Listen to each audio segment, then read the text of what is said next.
Okay, so this week I'm going to try something a little bit different because rather than just showing you what people had, I'm going to just have a little breakdown and little ways to think about things. So this was a bet for free roll that I played, and we're all pretty short stacked. Even the person with 15,000, they're pretty short stacked considering the blinds are 1,000 with an ante of 100. And what an ante is basically money that you have to put in no matter what. If I've already, before you get the cards, you put it in, I've put it in, that's what that 800 in the middle is. It's all the antes thrown in. Which, yeah, and there's only 8 people because one person's sitting out. It's yeah, so basically that 800 is from everyone just putting in 100 before they even get their cards. So before they even decide whether they want to play or not, they have to throw in 100. And it's just what tournaments do at later stages, just to speed things up along, I guess. And then the big blind, small blind still pay theirs. But other than the ante, it's basically just the normal kind of sit and go kind of rules. But it's 9-handed. So the first person, highlighted in green, has 4,000. And they fold? Eventually they fold, right? So now they have nothing. Now this person's 8,000. And they decide to go in just to call. And when they just call, you're already putting them on a range.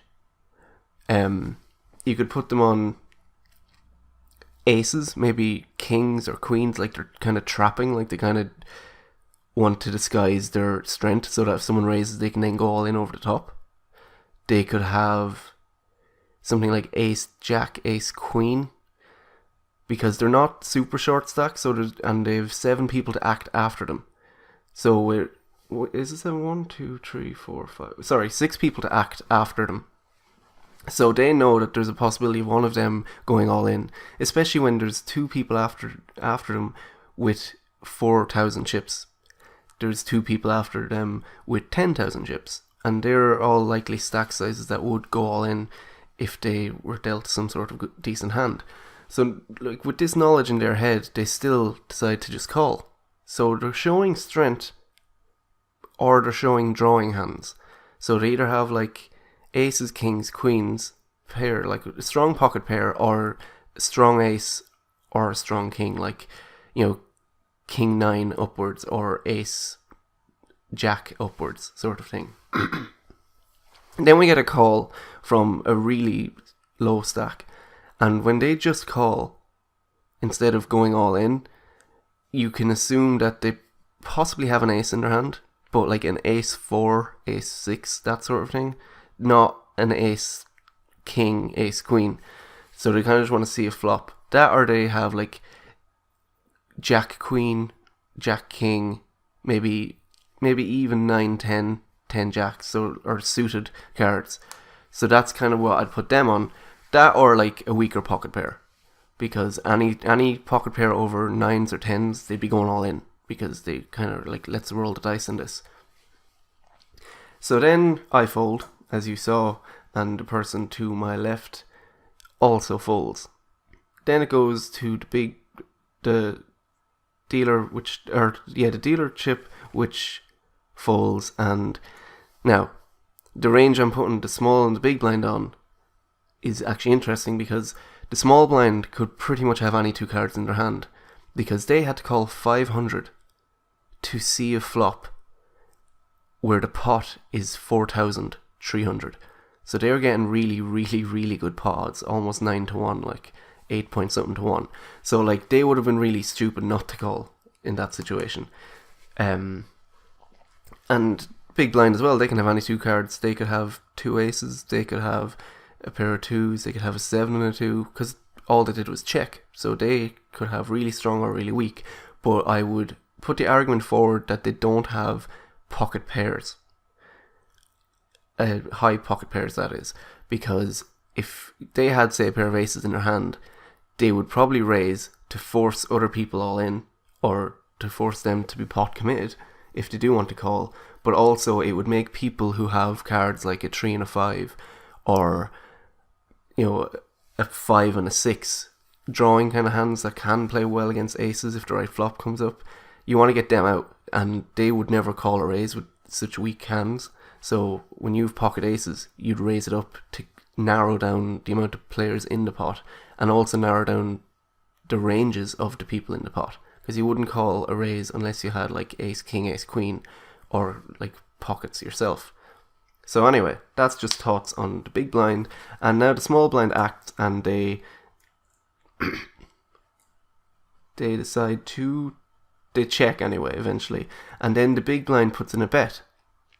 And that's an interesting bet, because there's two people to act after them, and when they put in a bet of like almost 2,000, they're basically saying that the person who has 3,000 has to go all in at this stage if they're going to call at all, and the person with 7,000, if they do call, they will be pot committed.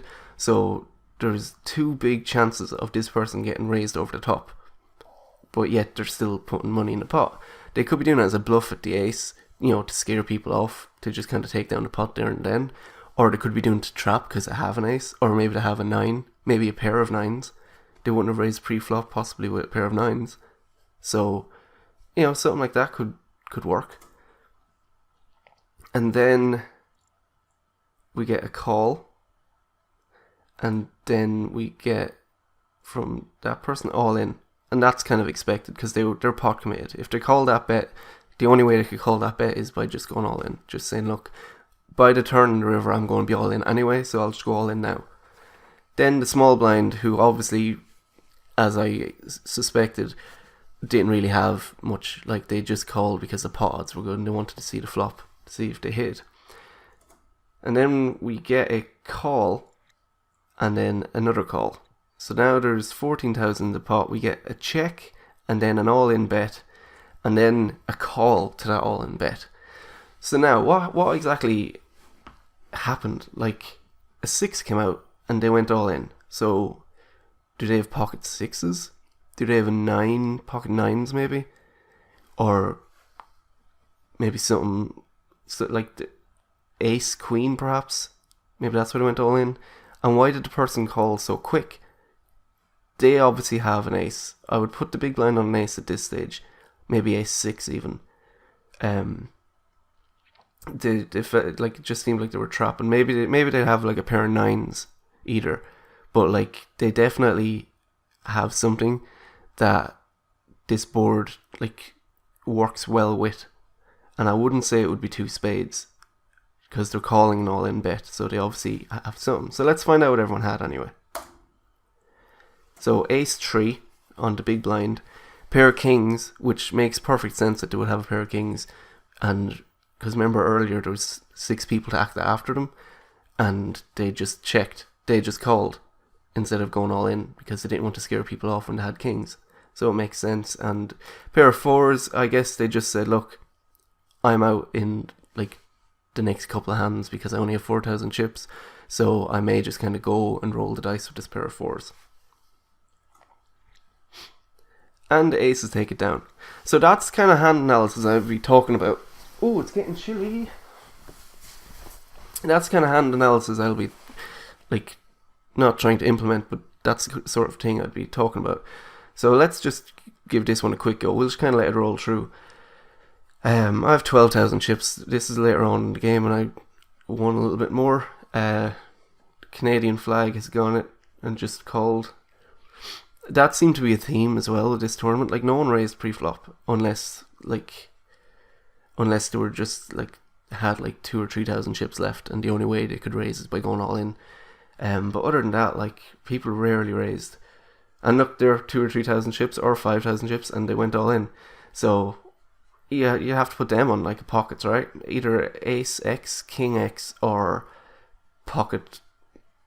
And it could be any pocket, could be pocket 2s because they're just such a short stack, like.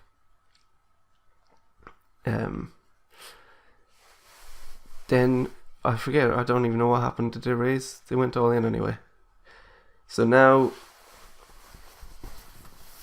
3-way flop, and then 4-way, sorry, I didn't realise the other person was all in.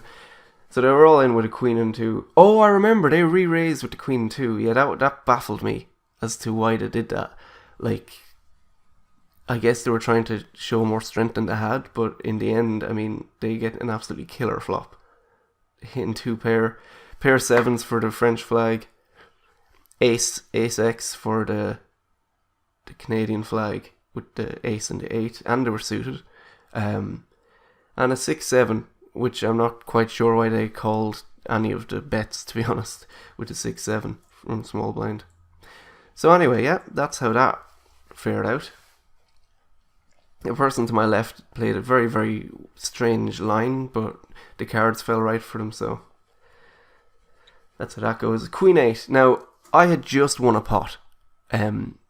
Like, I was on 40,000, now I'm on 100,000. So, like, I had just won 60,000 a pot, and I wasn't willing to lose in the very next hand with a Queen 8. I said, right, I can afford to kind of sit around here and just kind of wait for the good hands to come. So 8, Queen grand, but 8 as a kicker I wasn't too pleased with. And I don't like playing pots after I've just won. So that's like the reasons basically that I didn't go in with this one. Plus the blinds are 3,500. So if someone is going to raise, they're going to raise to like 15,000 or something. So that would basically put me down to 85,000. And the people with like 20,000, they'd probably just go all in, which would put me down to 80,000 or 79,000. So I just wasn't worth the risk of someone going all in. Even 31 here, they could go all in. They opt to fold, though they obviously had some sort of hand like ace 9 where they were like, will I go with this, will I? No, it's kind of difficult to know. Maybe they had like a jack 8 or something. Anyway, 3-way pot. I hit my queen. I was kind of annoyed at this stage. I was like, no, I could have won 2 in a row. But that's just how it goes, I guess. Plus I have a blocker to the diamonds. Not a huge blocker, it's only 1 card, like, but still. Then we get the bet and a raise of 46,000. That's huge. Like, they're showing that they basically are saying, I either have 2 diamonds and I'm willing to roll the dice and getting my 5th diamond, or I definitely have that queen. That's what they are saying outright right there. And then we get like an instant call, I think. Oh no, a little call. So they call with Jack 3. They basically just caught the worst end of that flop they caught, and Jack is the kicker, isn't even the highest kicker. So I'm really not sure. And they literally have 2 clubs when there's 2 diamonds out. So it just baffled me. And at the minute, I was like, oh, you got to be kidding me. Like, that's such a huge pot. I could have literally, like, doubled up here. Like, Queen 8 beats Queen 5. Like, the Jack 3 is going to obviously lose. Like, there's no way they can catch up unless they, like, get a Jack. But just so unlikely, like. So I was like, man, I could totally be in the money here. This would have been a great pot to be in. Then a 5 on the river. And I was like, wow, that's just, like, that's amazing. Like, I definitely would have called that all in, like, if I had seen that flop. And then I would have been, like, robbed on the river. So that's just, like, luck. That's just how it goes sometimes, and that's cool. So yeah, that's my video for this week. I'm not sure how Monday's video is going to work because I'm away all weekend and I might not get to edit it until literally Monday. So I'm not going to promise a video for Monday, but I will promise a video. Like, 3 videos are going up next week. I'm just not sure the days yet. So have a good, happy grinding this weekend, and yeah, I'll see you all when I see you. Have a good one.